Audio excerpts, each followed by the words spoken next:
J'avais travaillé sur un sujet à l'époque qui n'était pas vraiment super développé en Afrique. Mon encadrement avait dit, si je veux continuer dans ce domaine-là, autant mieux aller à l'étranger. Je me sens rétrogradé de refaire une formation que j'ai déjà refaite. Si on est curieux et si on est quand même un peu organisé, on peut trouver des informations facilement.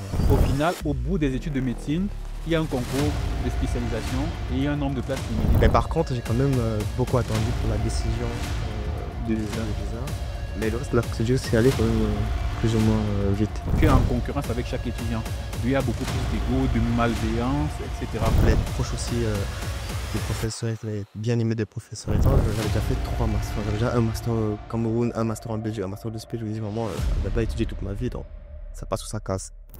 Salut les amis, j'espère que vous allez bien. C'est à nouveau moi pour un nouveau podcast.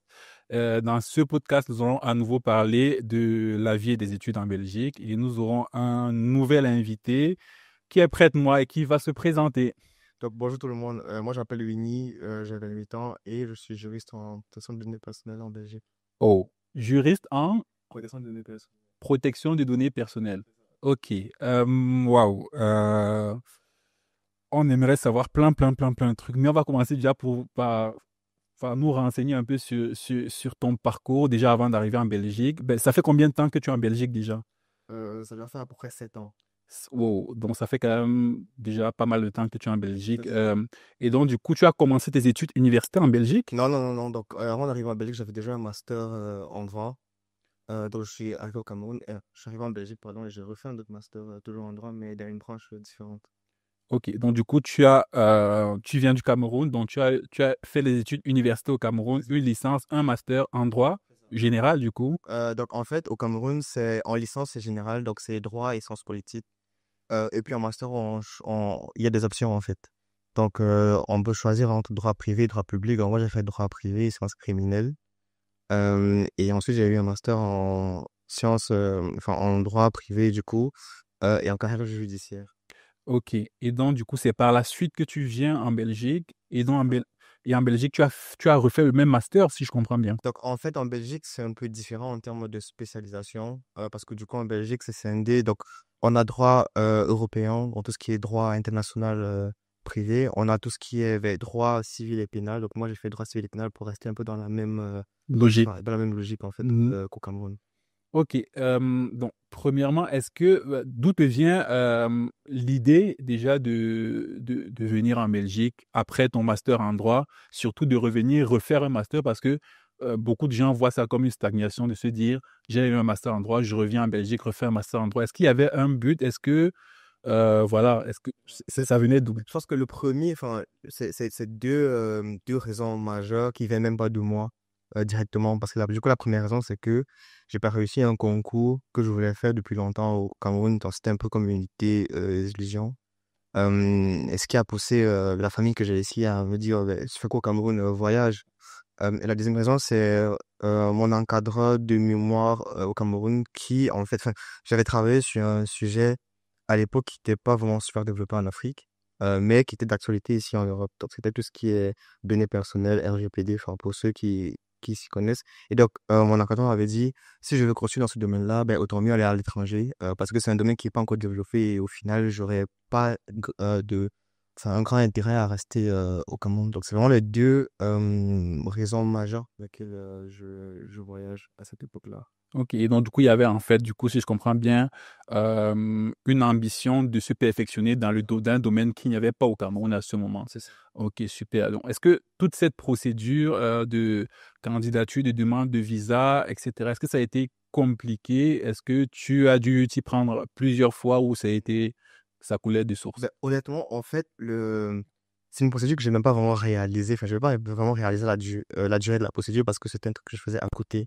Parce que du coup, lors de la préparation de mon voyage, j'étais en master 2 donc je préparais une soutenance, etc. Là, c'était vraiment en marge de ma soutenance. Donc, j'étais plus occupé sur autre chose, ce qui fait que j'ai pas vraiment vu le temps passer. Mais par contre, j'ai quand même beaucoup attendu pour la décision de visa. Mais le reste de la procédure, c'est allé quand même plus ou moins vite. Ok, donc du coup, il n'y a pas eu de gros quoi qu'on va dire. Non, c'était vraiment, en fait, l'avantage que qu'on a quand même, quand on a fait des procédures au Cameroun et qu'on fait les procédures à l'étranger, c'est que à l'étranger, il y a beaucoup d'informations déjà en ligne sur les sites web et tout. Donc, en fait, si on est curieux et si on est quand même un peu organisé, on peut trouver les informations facilement.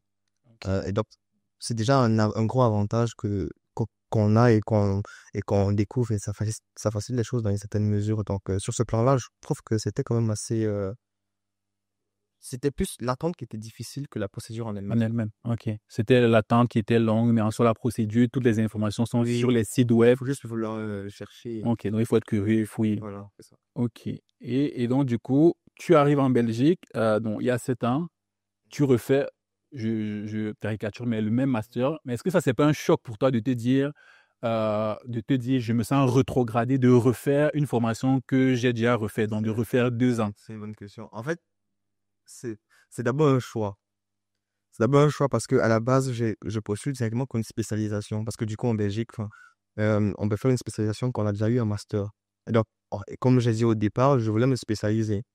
Et donc, je postule directement pour une spécialisation dans le droit du numérique. J'ai l'admission, mais après, je me dis, enfin, en fait, l'intérêt de la spécialisation, c'est quand on a déjà un master. Et on a déjà un master belge. Donc, du coup, en partant à la spécialisation, on considère qu'on a déjà fait un master belge. Et donc, je me dis, je serais plutôt désavantagé à ce niveau-là si je vais directement faire ma spécialisation en Belgique, parce que du coup, je connais rien du droit belge. Donc, je me dis, peut-être c'est mieux que j'ai d'abord un master classique de 120 crédits belge avant de refaire ma spécialisation plus tard. OK. Donc, je repostule à l'ULB, l'Université libre de Bruxelles, pour un master 120 crédits et j'ai l'admission. Donc, cela dit quand même, bon, même si c'est un choix, la réalité quand même peut être différente parce que du coup, comme je disais tantôt, j'avais déjà un master et je faisais une procédure d'inscription en thèse de doctorat avant d'avoir mon visa. Donc, ça a été un peu déstabilisant de voir mes camarades et mes amis en doctorat au Cameroun, pendant que moi, je refaisais un master, un master classique en Belgique. Par contre, bien que ce soit dans le même domaine, le contenu des Quand même cours, différent. etc., c'était quand même différent. Mais ça ne reste pas moins que, voilà, c'était un peu parfois je vais pas dire malaisant parce qu'évidemment, enfin, c'était des amis proches, donc je ne pouvais pas être enfin, mal par rapport à ça, mais je me disais, mais au final, j'aurais pu aussi être en thèse de doctorat et pas en master. Voilà. Donc, du coup, on retient que c'est quand même gênant, mais c'était quand même dans le but de se dire, en fait, je n'ai pas forcément les acquis qu'il faut pour directement faire la spécialisation, et donc je préfère refaire un master d'abord. Donc, du coup, on retient que c'est pas forcément une perte de temps de refaire. Loin de là, c'est pas du tout une perte de temps, du tout, du tout, du tout. Juste que c'est plus une question d'ego, en fait, au final. Ouais. Plus une question d'ego parce que enfin, voilà, quand on a un profil qui n'est pas habitué, parce qu'en fait, au final, c'est comme ça, j'avais repris dans ma tête, même si je ne m'en rendais pas forcément compte. Quand tu avais échoué, quoi. Voilà, c'est comme si j'avais repris. Et donc, on a un profil qui n'est pas habitué à ça. C'est vrai que c'est un peu bouleversant, mais ça, c'est pas du tout regrettable. Au contraire, c'est même très. Je crois que je conseillerais même plutôt ça, dans une certaine mesure, euh, à certaines personnes. Donc, Donc, là. il dit qu'il conseille même pour certains profils de dire, si j'ai un master, vaudrait mieux reprendre, ou bien si j'ai une licence, vaudrait mieux reprendre le diplôme qu'on a fait parce que au final, de façon pratique, c'est quand même assez différent. Et moi, je me suis retrouvé dans la même situation aussi où j'avais un doctorat en médecine et je suis revenu et j'ai été reclassé en master de médecine. Donc, je me dis, j'ai perdu 4 ans. Donc, j'ai été reclassé plus bas. Donc, j'avais fait 7 ans d'études et j'ai été reclassé en master. C'était un choc de base, c'était vraiment un choc. Mais je me suis rendu compte que, et je ne dénigre absolument pas la formation du Cameroun, qui était adaptée au contexte du Cameroun, C'est ça. mais au final, c'est quand même très différent au niveau pratique. Et donc, du coup, venir d'emblée faire une spécialisation dans ce contexte-là, c'est quand même dangereux. Je trouvais ça dangereux. Donc, même si c'était compliqué pour moi, je me suis quand même dit qu'au final, ça avait été une bonne idée. Par contre, moi, je n'avais pas fait la demande. Moi, je voulais exactement continuer, mais on avait décidé de me reclasser. Donc, c'était frustrant pour moi parce que la décision ne venait pas de moi. Mais quand je regarde en arrière, je me dis quand même que c'était une bonne idée de me reclasser plus bas, quoi. Parce que la pratique est différente. Les maladies ne sont pas forcément réparties de la même façon en Afrique et en Europe. Et au final, c'était quand même une bonne idée de faire ça. J'ai perdu du temps, mais j'ai gagné en compétences, on va dire. Et surtout, durant le master de médecine que j'ai fait ici, bah, j'ai appris plein de trucs que je ne savais pas. Et puis, je n'aurais pas été le même médecin si j'avais directement poursuivi, quoi. Donc, ouais, je comprends tout à fait ce dont tu parles. Je te repose une question que je repose à tous les invités. Est-ce que tu trouves que le système éducatif est fort différent en Belgique par rapport au pays. Moi, deux choses. Première chose, c'est le rapport enfin, étudiant-professeur. Et en fait, des études du droit, le droit au Cameroun, c'est fort. On a un peu l'impression que c'est élitiste. C'est drôle, là, mais on a vraiment l'impression que quand tu étudies en droit, enfin, t'as une certaine aura, etc., et le costume. Le prof, c'est un peu comme, je sais pas, comme un Un demi-dieu. demi-dieu, et toi, un demi-dieu. Enfin, le rapport c'est vraiment fort, déséquilibré, et il se gêne pas pour vous faire sentir ça. Et donc, du coup, moi, ma première surprise que j'ai eue, c'est quand, c'est de voir que, par exemple, à la pause entre un cours, enfin, entre deux parties d'un cours, tu avais des étudiants qui pouvaient aller voir le prof pour discuter, poser des questions tranquilles. Et tu avais vraiment une proximité que nous, on n'avait pas avec le prof. Et je trouve que c'est vraiment génial. Le deuxième point, c'est le niveau de matériel. Donc, j'ai fait un master. Donc, j'ai soutenu avant de venir en Belgique. Donc, j'ai soutenu et après, j'ai voyagé. Donc, j'ai fait un mémoire, etc. Euh, le matériel qu'on a à la disposition, qu'on met à la disposition des chercheurs, des étudiants, c'est deux mondes différents. Je me rappelle la première fois que je suis entré à la bibliothèque de l'Université de Bruxelles, j'étais un peu choqué. La taille, enfin, le matériel à la disposition, c'est bluffant et ça te permet de travailler dans de bonnes conditions. Donc, je trouve que l'application de ce qu'on étudie est beaucoup plus enrichie, beaucoup plus facilitée ici par rapport au Cameroun. Mais souvent, c'est un contexte de moyens aussi mis à disposition des universités, etc. On va pas rentrer dans ces détails-là, mais je trouve que ces deux points-là sont super avantageux. Ok, et donc du coup, tu juges que ce sont des points positifs du système qu'on a ici par rapport au système auquel tu as eu où tu as étudié au Cameroun. Mais est-ce que pour toi, il y a des points négatifs aussi, des trucs que tu trouves qui n'y vont Euh, pas du tout? le point négatif, en fait, n'est pas directement lié à la formation, aux études, mais c'est plus lié aussi, non seulement à l'environnement, mais aux frustrations personnelles. Euh, Quand je dis environnement, c'est que quand tu es étudiant étranger ici, tu n'as pas que tes études. Tu n'as pas que tes études, Tu n'as ok. pas que tes études. Enfin, et être étudiant dans ton pays d'origine, c'est vivre à la maison, c'est avoir le choix de faire un job étudiant ou pas du tout. C'est juste se concentrer à passer tes classes et à réfléchir à ce que ben, tu vas faire avec les amis ou ce que tu vas manger, etc. Enfin, c'est vraiment, c'est simple. Et du coup, quand tu te retrouves à l'étranger, c'est plus, ok, je dois essayer d'être indépendant financièrement parce que soit tu as des gens comment dire ça, tu as des gens qui sont, je vais dire qui comptent sur toi, mais qui ont fait certains sacrifices pour que tu puisses être là. Et donc, tu veux aussi alléger leur tâche, tu veux être indépendant, sans te pousser aussi à penser à faire un job étudiant. Pour ceux, par exemple, qui vivent seuls, c'est aussi devoir payer sa chambre, payer ses études soi-même. Donc, tu as des contraintes qui font que as plus de difficultés. Mais encore une fois, c'est pas propre à la difficulté des études en soi. Pour autant que tu sois discipliné, franchement, ça passe. Et un autre point qui est le fait que ben, ici, on ne piège pas à l'école. C'est drôle, hein, mais c'est tellement ça. Parce que quand j'ai étudié au Cameroun, tu avais l'impression que chaque examen, c'était un piège. Ouais. Et tu avais l'impression que le professeur, en fait, il ne vivait que pour Pour nous faire ça. recaler. Il était. Et c'était là, vraiment, c'était beaucoup plus stressant. Alors qu'ici, en fait, tu vois que le prof, il veut que vous passiez. Bon, pour la plupart, hein, il y a quand même des profs qui restent Comme prêts ça. à, voilà. Mais tu vois quand même qu'il y a un désir de vous faire comprendre le truc, de vous faire apprendre, plutôt que de vous faire échouer. Donc, comme je te disais, le premier handicap, c'est vraiment le fait qu'on a plusieurs Chose à choses faire en à plus. faire en même temps en plus. Et le second handicap, c'est que si par exemple vous avez déjà un diplôme et que vous repreniez euh, le même diplôme mais ici, à un moment donné, vous avez l'impression que vous étiez incapable en fait. C'est drôle, hein, mais c'est la réalité, c'est que vous avez l'impression que en fait, au final, c'est comme si vous sortiez de la licence alors que vous aviez déjà un master. Et parfois, même quand c'est le même diplôme, c'est juste que voilà, on se retrouve on se retrouve confronté au fait qu'on n'avait pas été si bien formé que ce qu'on pensait à l'époque. Là, D'accord. j'avais revu mon mémoire que j'ai fait au Cameroun, j'étais un peu en mode, peut-être qu'il faudrait que je me cache. Donc voilà. Je vois tout à fait. L'un des trucs, moi, qui m'a marqué peut-être un peu négativement, mais ça, c'est évidemment pas en rapport avec la Belgique, mais c'est plutôt en rapport avec la filière que je faisais des études de médecine, c'est que je trouvais qu'il y avait quand même beaucoup plus d'ego entre étudiants Ah oui, oui, oui, qu'au Cameroun. oui. Je sais pas, c'était un peu, au Cameroun, c'était un peu plus familial, etc. Mais ici, il y a beaucoup plus d'ego. Mais ça, c'est un rapport avec les études parce que au final, au bout des études de médecine, il y a un concours de spécialisation et il y a un nombre de places limitées. Donc, en fait, au final, tu es en concurrence avec chaque étudiant. Donc, il y a beaucoup plus d'ego, de malveillance, etc.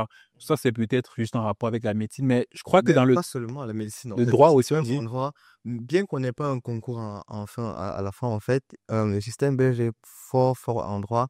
Il est fort, il repose fort sur les diplômes et le classement En dans, moyenne et tout. voilà, par exemple, il y a des postes en droit, enfin, pas seulement en droit, mais l'étude de droit, à la fin, on peut soit être professeur, soit postuler pour un chercheur, etc.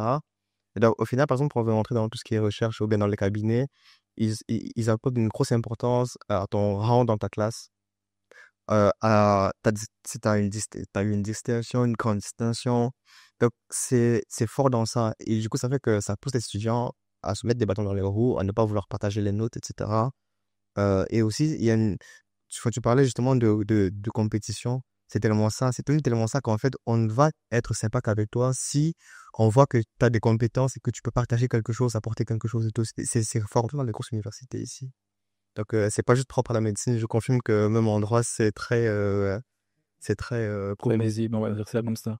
Je vois, et ça, j'avoue que c'est quelque chose à un moment donné, que je comprenais pas forcément au début. Au début, je comprenais pas, j'étais un peu perdu dans cet environnement-là. Et ça s'est un peu vu sur mes moyennes lors du premier quadrimestre où on voyait quand même que, voilà, c'était, parfois même, je dis un truc comme ça, parfois les étudiants vont même comment dire, se débrouiller pour te mettre dans la merde, Mhm. surtout pour nous quand ce sont des examens pratiques et tout, juste pour passer devant ton classement, etc. Par exemple, je prends un exemple, en médecine, il y a ce qu'on appelle un préclassement, donc qui permet de savoir qui postule. Je prends un exemple, il y a une spécialisation je dis un truc comme ça, en cardiologie, en gynécologie, et en fait, avant le jour du choix, on vous demande les préclassements. C'est-à-dire, on dit, dis où est-ce que tu vas postuler pour que les autres voient s'ils sont au niveau pour postuler là-bas. Mais en fait, il y a plein d'étudiants qui mentent, ils disent, je vais postuler en gynéco, ils mettent leur nom à gynéco, mais le jour du classement, ils postulent en fait ailleurs, tu vois. Il y a toujours ce petit jeu-là, mais qui est un peu malsain, mais voilà, c'est aussi le système qui fait que c'est comme ça. Et donc, du coup, après ton master, du coup, tu as refait un autre master de spécialisation, puisque c'était le but. Et c'était tu m'as dit tout à l'heure, Droit du numérique. OK, en droit du numérique qui n'est accessible qu'après un master. OK. Et après ça, donc tu as fini ça il y a déjà, si je calcule bien, pas mal d'années. Et Oui, après ça, ça doit faire quoi, 3 ans déjà. 3 ans. Et donc après ça, qu'est-ce qui se passe? Donc, l'idée, enfin, au départ, c'était d'entrer dans un centre de recherche qui est lié au master. Donc, moi, en fait, j'ai toujours voulu faire tout ce qui est recherche, donc doctorat, tout ça, les trucs, tu vois. Enfin, quand tu fais droit, ça sonne bien, c'est classe et tout. Donc, je me disais, après la spécialisation, je vais tuer pour rentrer au centre de recherche et faire de la recherche et tout. Premier challenge, c'est déjà le fait que je me suis rendu compte qu'en fait, c'était un truc qui était assez sélectif et qui n'était pas forcément lié aux compétences propres de l'individu. Il fallait être proche aussi des professeurs, il fallait être bien aimé des professeurs, etc. Enfin, après, il y a quand même le côté classement. Donc du coup, je me dis qu'au final, ça va peut-être, désolé, pas le faire. Et donc, à ce moment-là, je me dis, qu'est-ce qu'il me reste à faire? Et donc, je suis chanceux parce que, pour le coup, il y a une nouvelle loi belge qui entre en vigueur et qui permet, en fait, aux étudiants étrangers de prendre ce qu'on appelle l'année de recherche d'emploi, qui permet, en fait, aux diplômés de changer leur statut d'étudiant en statut de chercheur d'emploi pour une année, euh, afin de trouver un travail en Belgique pour y rester. Et donc, la loi rentre en vigueur au même moment que je suis diplômé, je me dis pourquoi pas. Bon, après, je me dis pourquoi pas, mais il y a quand même un défaut, c'est que si au bout d'une année, tu trouves pas D'emploi. d'emploi, t'as plus de séjour valide, quoi. Je me dis, C'est une arbre voilà, à d'autres tranchants. voilà, je me dis, mais en même temps, j'avais déjà fait 3 masters. Enfin, j'avais déjà un master au Cameroun, un master en Belgique, un master de spé. Je me dis, vraiment, enfin, j'ai pas étudié toute ma vie, donc ça passe ou ça casse. Donc, je prends c'est là que je prends cette année de recherche d'emploi et je finis par trouver un job via LinkedIn et ça va faire 3 ans que je travaille pour cette boîte-là. Parfait. Dans cette procédure de recherche d'emploi, parce que du coup, tu as eu un titre de séjour d'1 an Voilà, en chercheur d'emploi, ça. et donc du coup, tu ne peux plus faire le chemin arrière que d'inscrire aux études, donc tu dois trouver un emploi. Est-ce que donc, cette année-là, du coup, je suppose qu'il était très stressant, vous faites obligé de trouver un emploi en 1 an. Est-ce que, premièrement, les difficultés que tu as eues, et est-ce que tu as trouvé un job au final facilement dans ton domaine? Déjà, on va pas se mentir, hein, le droit en Belgique, franchement, il faut être courageux pour le faire. Euh, En fait, il fallait encore être plus courageux avant parce qu'avant, en fait, on ne pouvait pas être avocat. Donc, il y avait une vieille loi qui faisait que pour être avocat en Belgique, il fallait faire un stage de 3 ans. Et ce stage de 3 ans-là, pour être pris d'un cabinet pour faire ce stage-là, il fallait soit avoir un titre de long séjour, Ah, soit être conjoint ou cohabitant légal d'un citoyen belge ou européen. Donc, c'était vraiment une vieille loi. Et la troisième option, c'était soit que le pays d'où je venais et la Belgique aient des conventions de réciprocité en termes d'avocature, etc. Donc, je pouvais pas, à ce moment-là, je pouvais pas faire le barreau. Donc, ça, c'est déjà, j'ai dû rayer ma carte et tout. Donc, quand vous faites droit et que vous ne pouvez pas être avocat, que vous ne pouvez pas être chercheur, parce que même là aussi, il y a des difficultés en termes de classement aussi, comme je disais, de la concurrence, etc. est-ce qu'il y a des difficultés liées au fait que qu'on soit étranger aussi? Oui, oui, parce que ben, pour le coup, la première difficulté, c'est l'obstacle salarial. Parce qu'en fait, pour qu'on engage allez, un diplômé étranger en Belgique, en fonction des régions, il y a un plafond, un seuil salarial que l'employeur doit pouvoir vous garantir. Et en fait, la seule exception sur ce seuil salarial, c'est que ben, vous, enfin, vous soyez dans un domaine de métier en pénurie. Le droit n'est pas, enfin, tout ce qui est avocature, juriste, etc., c'est pas en pénurie. Donc, le fait il faut que vous puissiez recevoir ce salaire de votre employeur, fait que vous êtes déjà discriminé.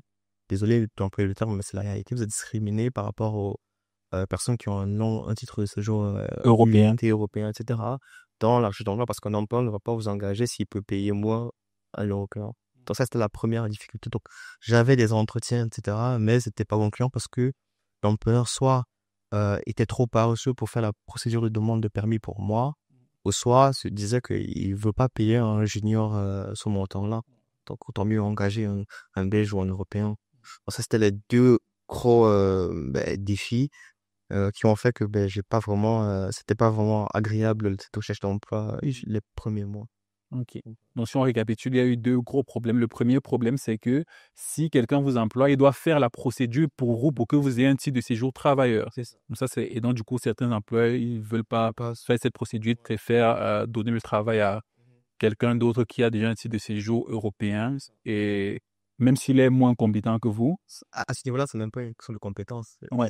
Ah, donc, Mhm. OK, je vois. À ce niveau-là, c'est pas de la compétence, c'est juste de la volonté pour l'employeur. Bon, après, ça peut aider si l'employeur voit que vous êtes vraiment indispensable, mais ça, c'est rare. Quand, tu sais, on n'est pas si unique que ça au final. Il y a toujours quelqu'un qui aura les mêmes compétences que nous, c'est tous on est juniors, quoi. Donc, voilà. Et donc, le deuxième problème, c'était lié au fait que, étant étranger, l'employeur doit pouvoir vous garantir un certain salaire, ce qui n'est pas le cas forcément pour des gens qui ont des C'est séjours ça. européens. Donc, dès que vous avez un master, en fait, vous êtes considéré comme hautement qualifié. Et donc, tous les étudiants, enfin, les diplômés étrangers qui veulent être engagés comme employés, pardon, hautement qualifiés, il faut qu'ils aient ce seuil salarial-là dans le contrat qui va être justement joint à la demande de permis à envoyer à la région par l'employeur. OK, je vois. Donc, ça fait que au final, c'est quand même Ouais, compliqué. très Mais au final, tu as quand même pu trouver un job dans ton domaine Mhm. où tu es épanoui. Oui. OK. Et donc, du coup, donc là, tes tâches au quotidien, bah, c'est un rapport avec ta formation que tu as effectuée, du coup. Heureusement, oui, enfin, c'est pas toujours facile de pouvoir travailler dans le domaine qu'on dit, mais j'ai eu cette chance-là, donc c'est un rapport avec, mais OK. surtout mon master de spécialisation pour le coup. OK. D'autres questions, si on veut sortir un peu du contexte des études et du travail, même si on reste toujours un peu lié au travail, euh, est-ce que, étant juriste, on gagne bien sa vie? Je sais que l'argent, c'est un gros tabou, mais Enfin, je pense que ça dépend de ce qu'on entend par gagner bien sa vie. est-ce qu'on gagne plus de 1 500 euros? Ah, oh, fils, bon, 1500 euros, bon, je crois pas que c'est Comme le gagner SMIC. sa vie, c'est gagner sa vie Ouais. tout court. Est-ce qu'on gagne plus de 7 000 euros? Ça va dépendre de plusieurs facteurs. Le type de boîte, euh, l'année d'ancienneté, etc., l'expertise et tout. Mais oui, oui, c'est même très, pas de France, c'est très commun. Bon, on va essayer de faire une tranche pour que tu n'aies pas à dévoiler ton salaire comme ça publiquement. Pour moi, Oui, mais comme ça, au début de ce que tu gagnais, c'était plus de 1 500 euros, on est oui, d'accord? en tant que junior, d'office, c'était plus de 1 500 euros. Ben, sinon, je n'aurais pas pu avoir le permis de travail. Ok. Est-ce que c'était plus de 2 000 euros? Oui, Est-ce que c'était plus de 4 000 euros? non. Bon, du coup, on va dire c'est entre Entre 2 deux. 000 et 4 000 euros. Ok, d'accord. Et donc, du coup, ça permet quand même de vivre décemment, on va dire. Oui, enfin, pour l'âge qu'on a quand on est junior, entre guillemets, enfin, dans l'idéal, hein, je dis pas que tous les juniors sont forcément jeunes, mais pour l'âge qu'on a quand on est junior et les responsabilités qu'on a, franchement, c'est plutôt suffisant. C'est dans les débuts. Je vais pas dire le contraire. Ok, ok. Bon, sortons de ce cadre-là globalement. Est-ce que si tu devais refaire tout ça, refaire un master, donc tu as dû étudier à nouveau 3 ans, donc alors que tu avais déjà un master et c'est même pas fini parce que tu fais un doctorat, si j'ai bien compris. Donc tu as dû refaire 3 ans d'études en plus du master que tu avais déjà avant de commencer à travailler. Est-ce que si c'était à refaire vis-à-vis de ce que tu es maintenant, est-ce que tu referais pareil ou est-ce que tu penses que avec la maturité que tu as maintenant, l'ouverture que tu as sur le monde maintenant, est-ce que tu irais ailleurs ou resterais dans ton pays ou ferais autre chose? Je pense que ça, c'est la question la plus facile que tu m'as posée aujourd'hui parce que, enfin, sans hésiter, oui. Je pense que le résultat est plutôt satisfaisant, même si c'était compliqué entre le Covid et enfin, la recherche d'emploi et tout, mais je pense que je voulais faire le droit et rien d'autre. Donc, Ah, je referai la même chose sans hésiter. ok. Donc maintenant, une question en rapport avec la vie de façon générale en Belgique. Ok. Euh, déjà, est-ce qu'il y a des trucs où tu arrives en Belgique, tu te dis, oh, qui t'ont surpris? Est-ce que, aussi bien positivement que négativement? Ouais. Je pense que le premier truc, franchement, le truc que qui m'a surpris de manière agréable, c'est le service à la personne. Par exemple, le genre, on va se retrouver en train d'aller à un endroit, euh, quelqu'un va t'ouvrir la porte, Ah, il va te tenir la porte et tout pour que tu traverses et tout. Ou bien, enfin, quelqu'un va te dire merci parce que t'as juste ton numéro. Enfin, des trucs que c'est banal, hein. C'est super, c'est vraiment banal, mais tu te dis pas qu'il y a des gens qui font ça. Parce que d'où tu viens, c'est pas commun. Enfin, ouais. on est toujours énervé, fâché, tout ça. Bref, ça, parenthèse. C'est le premier truc. Donc ça, c'est peut-être plutôt super positif. Le deuxième truc positif aussi, c'est la curiosité que les gens que j'ai rencontrés ont pour notre culture. Il y a un intérêt pour toi, pour ce que tu Ouais, j'en parlais dans une autre vidéo. pour d'où tu viens. Et c'est rare aussi, et ça peut être un peu bizarre au début. Donc, Quand on te c'était, pose des questions d'où tu viens, voilà. comment c'est le Cameroun, etc. C'est un peu de la curiosité, mais c'est la curiosité, je dirais, bienveillante au Ouais. final. Et c'est un truc qu'on n'est pas forcément habitué parce qu'on se méfie aussi beaucoup de ceux qu'on ne connaît pas. Donc, je pense que c'est des trucs super agréables. Bah, je pense que tu vas me demander c'est quoi qui m'a surpris ou choqué. Mais déjà, le rapport, ça va être aussi drôle ou banal, mais le rapport des jeunes avec la cigarette. Ça, avec tout ce qui est cigarette, herbe et tout ça, j'étais pas habitué. Enfin, j'étais petite vie de garçon de barrière au Cameroun, j'arrive du coup, voilà. Et donc j'arrive à l'université, premier truc, je sens l'herbe, etc. Des jeunes qui fument, je sens ah, choquant, enfin, j'arrive et tout. Il y avait aussi ce qu'ils appellent les baptêmes. Quand les nouveaux, enfin, quand des nouveaux diplômés doivent rejoindre des groupes et des cloches, c'est quoi ça, enfin? Des gens qui se baladent à poil ou comme, qui courent à poil ou comme ça. Des trucs comme ça où c'est plus culturel aussi, tu vois, enfin. C'était un peu drôle, surprenant, mais voilà. Ok. Mais mais du coup, ce sont des choses au final qui étaient surtout, qui dans notre culture en Afrique n'étaient pas communs, Voilà, c'est ça. ou étaient tabous, mais du coup, ici, D'où l'étonnement, mais on ouais, n'a rien de. En fait, quand tu vis, enfin, après, bon, c'est devient normal.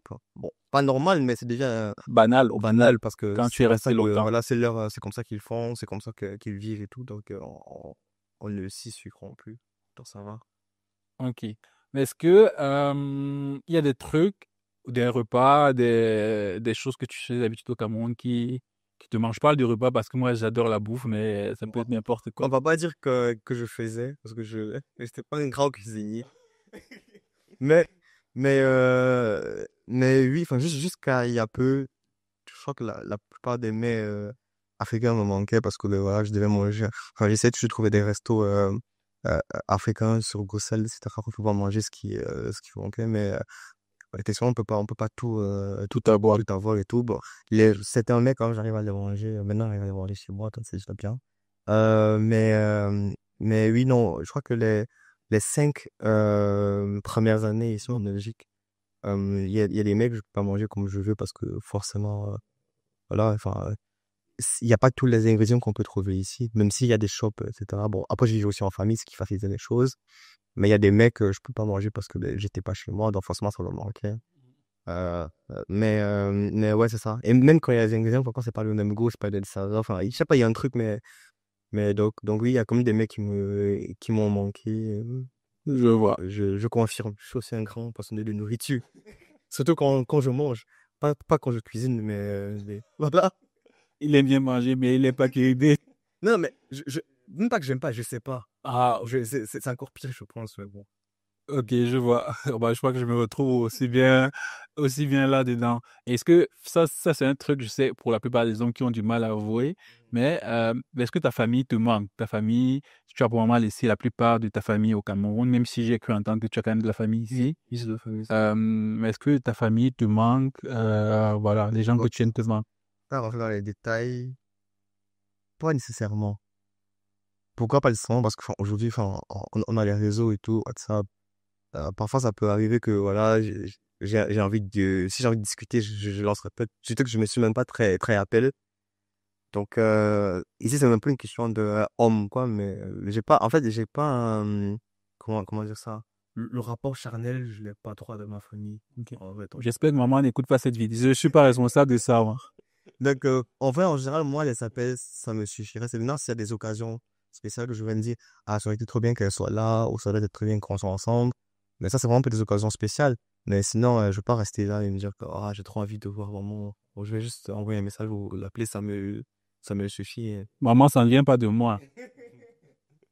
Donc voilà. Ok, donc voilà, donc du coup, normalement, si j'ai bien compris de tout ça, bah, tu t'es bien adapté en Belgique. Oui, Je oui. trouve que bah, ta vie actuellement, en tout cas, si c'était à refaire, tu referais. Mais si, supposons que tu as un étudiant en face de toi, un proche, un petit frère, qui veut faire la même procédure, est-ce que tu as deux, trois conseils à lui donner en rapport avec la procédure, en rapport avec la vie en Belgique? Juste pour qu'il ne s'attende pas au ciel et retrouver, je sais pas trop l'enfer, quoi. C'est trop compliqué pour moi parce que je suis pas le meilleur conseiller pour dans ce genre de choses. Parce que moi, j'aurais tendance à dire, fais ce qui te plaît en termes d'études, ce qui n'est pas un bon conseil pour être honnête. Parce que bon, à côté de faire ce qui nous plaît, il faut aussi penser au futur, à ce qu'on Je va vais faire. trouver un Ben, emploi, voilà, et ça. etc. Et en fait, c'est des questions qu'il faut se poser. Les questions que je me suis pas posées, donc, Même si pour toi ça a marché, au final, ça ne doit pas non, être la règle. ce n'est pas la règle du tout, du tout, du tout. La règle pour moi, ce qui devrait être fait, c'est penser à ce qu'on vient faire. Si on vient parce que c'est pour les études et tout, vraiment, voilà. Est-ce que, par exemple, les études qu'on fait, c'est dans les métiers en pénurie, par exemple, est-ce que, ben voilà, ça paye bien? Est-ce que c'est des métiers où les étrangers sont bien admis aussi? Parce que c'est super important, surtout si on fait des études, tout ce qui est droit, etc. Je pense que c'est super important. Et un autre critère, c'est vraiment être ouvert. Bah, je pense que c'est la première qualité qu'on devrait avoir quand on va être tout à l'étranger, c'est être ouvert aux cultures des autres, être ouvert aussi à l'autre. Parce que, ben, par exemple, les rapports qu'on se fait avec les gens ici, ça nous aide aussi beaucoup dans tout ce qui est recherche d'emploi, des jobs étudiants, enfin, dans la vie sociale en général. Donc, moi, c'est vraiment être ouvert, planifier. Voilà, je veux faire quoi comme étude? Est-ce que ça va déboucher sur quelque chose? Avant qu'on veut juste se former pour rentrer. Ouais. Donc ça, c'est dans le cas de quelqu'un qui veut se former et, ouais, et d'y rester ici pour travailler. Donc on doit se poser quand même ces questions-là. Ouais. C'est vrai que beaucoup, pour moi qui suis très souvent en rapport avec les étudiants africains qui veulent étudier en Europe, et très souvent, je reçois un mail et je dis textuellement ce que je reçois dans trois quarts des cas. je veux venir en Belgique. C'est tout. Non, la personne ne sait pas pourquoi elle veut venir en Belgique, la personne ne sait pas quelle étude la personne veut faire, ne se pose pas des questions. Et j'avoue que c'est quand même des questions qu'on devrait se poser. Très souvent aussi, l'aspect de est-ce qu'on va pouvoir trouver un emploi, est-ce qu'on va bien gagner sa vie. Parfois, on se dit, on s'en fout, mais au final, moi qui commence à travailler, je crois que ce sont des Oui, questions qui sont importantes, au final, c'est capital. Mais parfois, juste, on ne sait pas juste voir très, très loin devant pour mais je pense qu'à ce moment-là, je pense qu'au moment où on se dit qu'on veut voyager, on veut d'abord voyager et rien d'autre ne compte. À ce moment-là, on est vraiment, pour la plupart, on est vraiment prêt à faire la formation qui va nous faire voyager, enfin, l'admission qui va nous faire voyager, qui va faire de la chose. Et je crois que pour certains, l'aventure commence vraiment quand on est sur le territoire, où parfois on a un petit délai on réalise qu'on est arrivé, maintenant on se dit, ah, maintenant qu'on est là, qu'est-ce qu'est-ce qu'on qu'on fait? fait. Donc, pour être honnête, c'est rare, surtout dans nos sociétés, c'est rare de se dire que, ok, voilà mon plan pour la Belgique, je vais faire telle étude, je vais faire là, c'est très rare. En général, c'est vraiment un état, il y a un état d'urgence, on est obligé à tout prix voyager et le reste, on se le pose comme question plus tard. Donc, Mm. voilà. Bon, ça peut expliquer aussi pourquoi la première année a souvent un gros, bah, pour la plupart des gens, un gros taux d'échec, un gros taux de réorientation, peut-être. Ok, je vois un peu. Mais du coup, il faudrait que si tu regardes cette vidéo et que tu veux entreprendre la procédure d'études en Belgique ou ailleurs d'ailleurs, et je crois que ce sont des questions à se poser. C'est pas juste aller à l'étranger pour aller à l'étranger, mais il faut se poser ces questions. Est-ce que j'aime la filière que je vais faire? Est-ce que je vais avoir du travail? Est-ce que c'est une filière à haute valeur, Mhm. etc., quoi. Donc, c'est pas juste faire des études pour faire des études, sinon après, on se retrouve trop avancé et puis il est trop tard pour faire chemin arrière. Bon, après, il n'y a pas que les études pour venir en Belgique, mais bon. Bah oui, C'est bon, ça, c'est pour ceux qui veulent venir par les études. ouais, Il faut. tout à fait. Ouais. Ok, on va finir par deux questions. Ok. Euh, la première question, c'est un rapport avec la cuisine belge. J'aime bien cette Ok. question, mais la Belgique est connue pour plein de trucs, pour de la bière belge, pour des frites, pour des gaufres. Toi, quelle est ta préférence entre les frites belges et des gaufres belges de Liège? Oui. Les frites. Déjà, les gaufres, les frites, ça passe avec quasiment tout. Enfin, avec un bon burger, t'as tes frites à côté, tranquille. KFC, t'as tes frites tranquilles. Enfin, non, frites à fond, enfin. Je comprends pas qu'on puisse choisir les gaufres. Et alors, la dernière question, donc du coup, le mot de la fin, que tu puisses nous dire deux, trois choses pour conclure.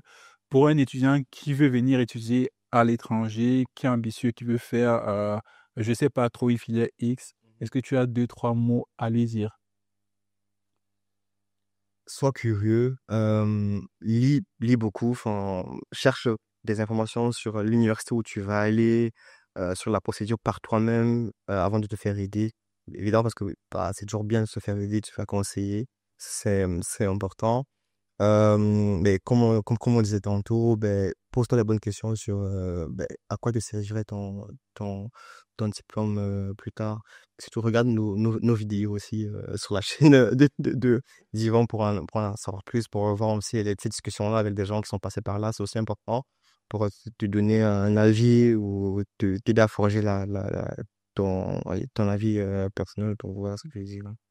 Donc voilà, merci Uni. C'était tout pour ce podcast. N'hésite pas à t'abonner à la chaîne pour les prochains podcasts où on va recevoir d'autres personnes avec des profils différents qui vivent en Belgique ou qui étudient en Belgique ou qui travaillent déjà en Belgique et qui te donneront leur avis par rapport à la vie, les études en Belgique.